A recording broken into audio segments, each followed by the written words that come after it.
Some chairs are tool. சேர் இருக்குது இதில், இது சேரு ஓகேவா. இதில் சம் மட்டும் டூல்ஸ், ஸ்டூல் ஓகேவா, ஸ்டூல்.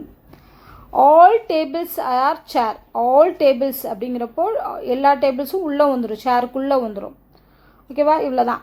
இப்போ கன்க்ளூஷன் பாருங்கள். சம் டூல்ஸ் ஆர் சேர். டூல்ஸ் வந்து சேரில் வருமா அப்படின்னு கேட்டாங்கன்னா எஸ் வரும். இந்த பாட்டு வரும் இல்லையா, இந்த பாட்டு வந்து சேரில் வரும். ஸோ அப்போ இது correct. Table is not a tool. டேபிளுக்கும் டூலுக்கும் சம்மந்தமே இல்லை, ஆனால் நாட்டு கொடுத்துருக்காங்க. பட் அது கன்ஃபார்மாக வராது. ஏன்னா இங்கே வந்து கொடுத்துருக்க 2 ஆப்ஷனுமே பாசிட்டிவ் ஸ்டேட்மெண்ட்டாக இருக்குது, நெகட்டிவ் எதுவுமே வரல அப்படின்னா கண்டிப்பாக நெகட்டிவ் வராது. ஸோ ஆப்ஷன் 1 தான் ஃபாலோஸ்.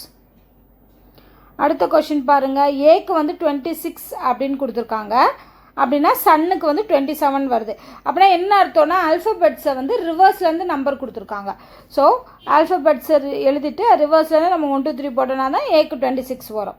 அப்போ சன் எப்படி வந்துச்சுன்னு செக் பண்ணுங்கள். எஸ்ஸுக்கு எவ்வளோ 8, யூக்கு வந்து 6, எண்ணுக்கு வந்து என்ன வருது, எண்ணுக்கு வந்து 13. இதை 3ஐயும் கூட்டினோம்னா 27 வருதா, அதுதான் லாஜிக். அப்போ கேட்டுக்கு பார்த்தோம்னா சிக்கு வந்து 24, ஏக்கு வந்து 26, டீக்கு வந்து 7.